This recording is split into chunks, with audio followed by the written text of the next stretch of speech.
I'm going to look at a few things, some work of mine, some work of other artists as well, and designers. Just for a reference, I put a project of mine that I did with a programmer from Switzerland, Stefan, Arizona. It's called Virtual VJ. This is us demoing it at Kai in Vancouver a while back. And so in this performance, you had the audience were given motion trackers, and they could control sound and video as they moved around in this space. And I'll show you a few projects that are similar to that. The system that I primarily work with, and I have to admit I've been working with it for 25 years now, is called the Gesture and Media System, or GAMS. It basically allows me to map space in 3 dimensions. I can also do things like measure a performer's speed. I can measure the distance between performers. And this is an example of a project called Optophonokinesia, which is being performed here by a kind of motion-based theater performer that I know, Solomon Lennox, and that's at Northern Dance in Newcastle. The interesting thing about it, and which I'm going to talk about a bit more, is how it uses both naturalistic interaction, that is, you raise your hand and a predictable thing happens. A melody goes higher, lower, lights become brighter, less bright, that sort of thing. It also uses what's called redundancy. Some people might know Werther's classic paper from 1997. I may be dating myself here. Multimedia and redundancies in multimedia systems, where he talks about actually redundant information between mediums is a useful thing. Okay, where you have a matched system that people can navigate. Now he's talking about users. I'm going to talk more about performers and audience. I am talking in the paper. If you want to read about it, you can read about it in much more detail, but I'll explain the basics. So the first is gesture timbre space. That's by Zabinski, Donato, and Tanaka, just down the road here at Goldsmiths.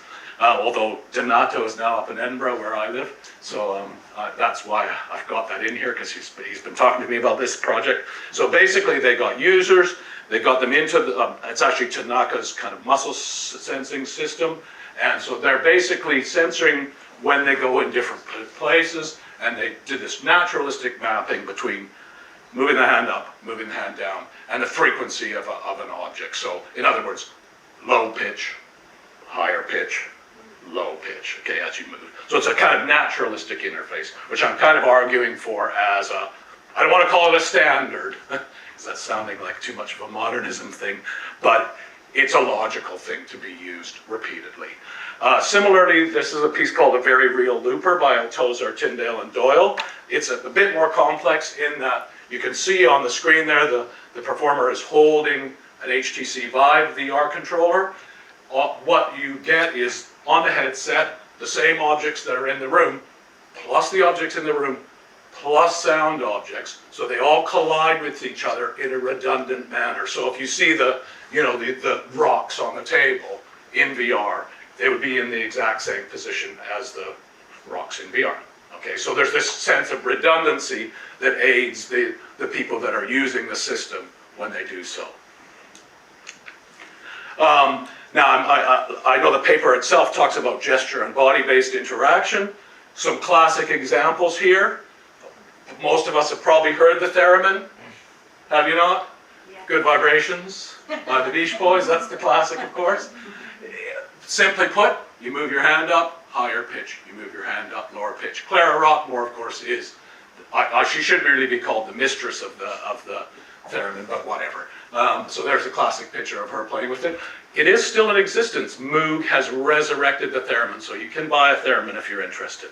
On the other side is David Rokeby, very well-known system called the Very Nervous System from the late 80s, where he basically uses a camera, reduces the camera image to kind of pixels. You can see the hands there being reduced to a very pixelated image. It is the 80s after all. And then you have his full body reduced to a pixelated image. That's then used to control sound parameters as he moves in real time. Okay, so it's more of a body-based type system. So I just list those as 2 classics. I mentioned a pile more in the actual paper. Now, it goes without saying that if I'm at a normal music performance, I want to say the word normal, let's say traditional music performance with a violinist standing up there, Isaac Perlman, very well-known classical violinist, every one of us is going to go, yeah, he's playing that note right now. and it's sounding like this. And even if we don't know how to play the violin, we can see the action result very clearly because there's a history with that instrument, and we may not even understand how he's doing it if he's doing something virtuosic, but we can see immediately that it's being done. Now, if you're dealing with a much more complex system, it's harder to tell the action results. This is not at all a controversial statement. But, for instance, this is a project I'm working on with Northern Dance in Newcastle called Ephemera. So the dancer is controlling multiple screens of video, actually up to 5 at the same time. A very complex multi-channel sound project, 26 lights and a fogger in real time. So the question is, how do you then make the actions of the dancer understandable to the audience? It's a tricky one, and it's one that we've been working on for about 3 years, and I'm not sure we've entirely solved it, but there are some solutions. One of them is a solution that I won't claim any originality about. This is going back to Scriabin, for example, the composer in the early 20th century. It's using what's called a synesthesia map. You all probably know what synesthesia is, so I won't give you the definition. But basically, when you're down low, you've got a light blue color in the video on the light, and a lower note. As you go up, you go through the colors of a rainbow. You go through a series of notes that are defined at various heights when you move your hand. I'm not claiming that's the only way you should do things, but it's a useful model because it's naturalistic, up, down, and it's also naturalistic on the light level, on the color level as well. So it provides a useful way of saying, yes, this performer action has something to do with what's going on in the medium that you're seeing on the stage. Now, I'm going to go over here.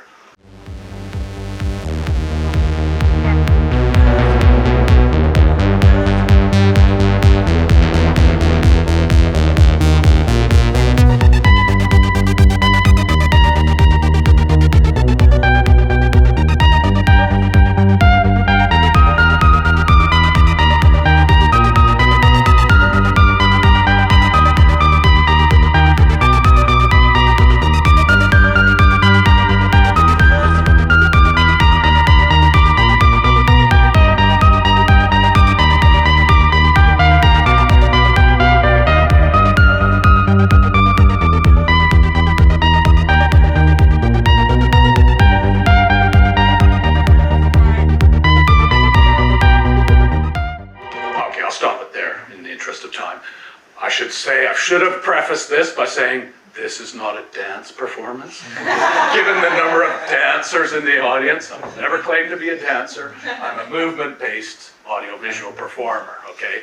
I am interested in movement, but only as it relates to how I can manipulate this environment. And obviously there's quite a carefully matched note to video color. You can't really see the lights, unfortunately. They don't really turn up as quite as much. I've probably got too much of the left-hand light in there, or the right-hand light, pardon me. But there are actually lights following me that are going up and down with the colors on that video at the same time.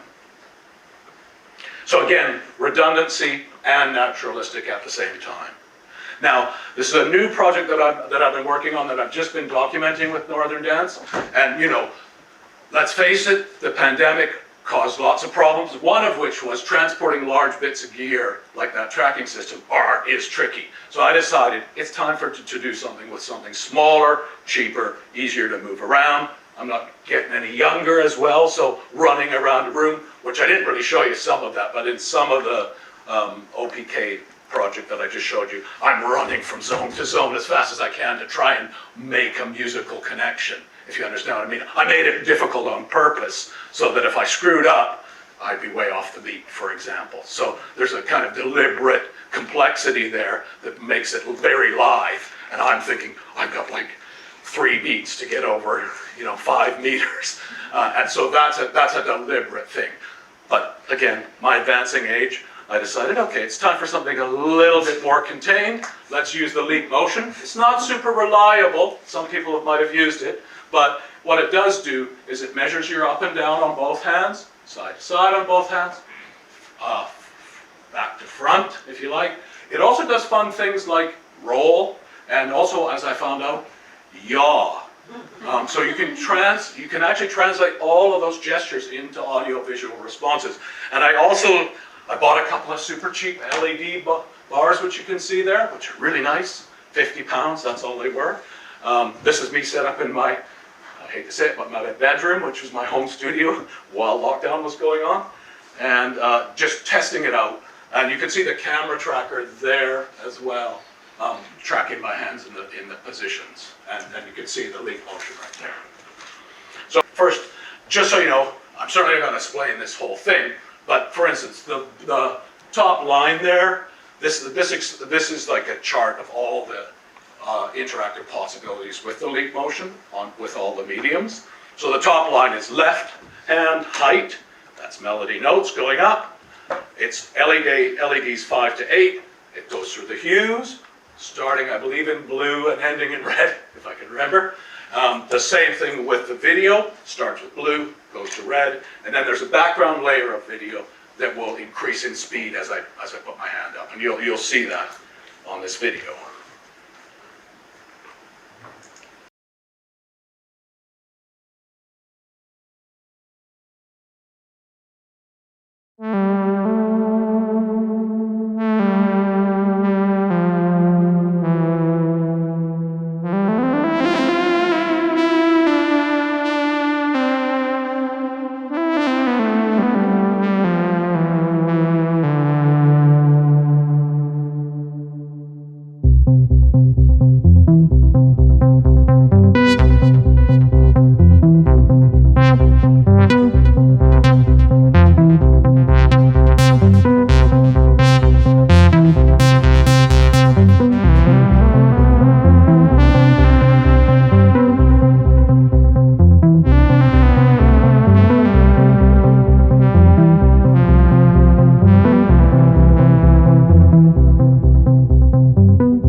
I've obviously practiced. There's no quantization going on, if you understand what that means in music. That is me playing it in real time. So I've obviously got a little bit competent with using my hand as a melodic controller, or in the case of the other hand, as a controller of bass as well.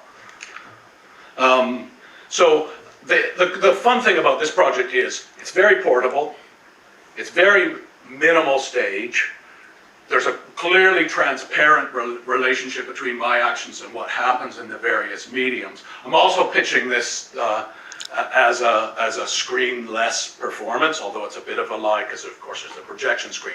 But on stage there's no monitor. Okay, so in other words, you are focused on my instruments, which is the leap motion, the iPad controller, and well, I do need this thing to cue up different clips, but that's all you see on stage. You don't see any kind of monitors.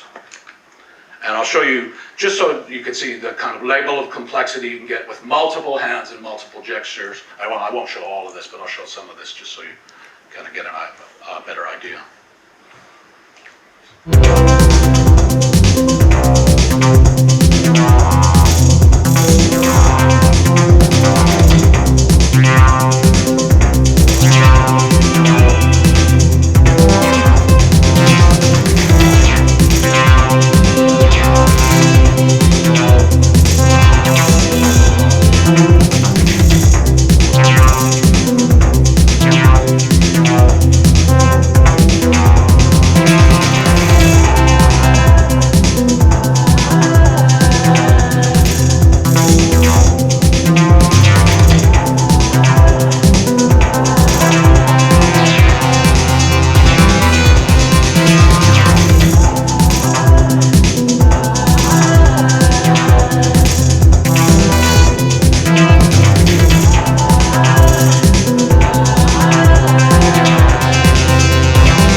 information between the mediums and this kind of naturalistic interaction model. It's different than the other models that I talked about, but it has some relationship to them. For instance, that a very real looper project that allows you to have collisions between virtual space, real space, and sound objects in the space that's kind of naturalistically mapped, redundant information. Similarly, this uses space, but you've got, you know, like melodic notes matched with certain images and certain video colors as you go up and down. And that's also, again, similar to Zabinski's thing where you're using your arm to go up and down and to change the frequency of a melody. So these are all, while I'm not saying that they are things that should be turned into standards again, they are things that are useful bits of information that may never and probably will never approximate what a violin performance is going to be like, but it's a useful way of thinking about gestural interaction in real time when dealing with multiple mediums like this. And these are the references from the talk. There's obviously many more on the paper. Perfect. There we go. Oh, one more thing. I'm plugging a book. Sorry, it's shameless plugging of our live visual book. Joe Hyde in the background, also a chapter author. Talk to me about it if you like. I've got a discount code with me.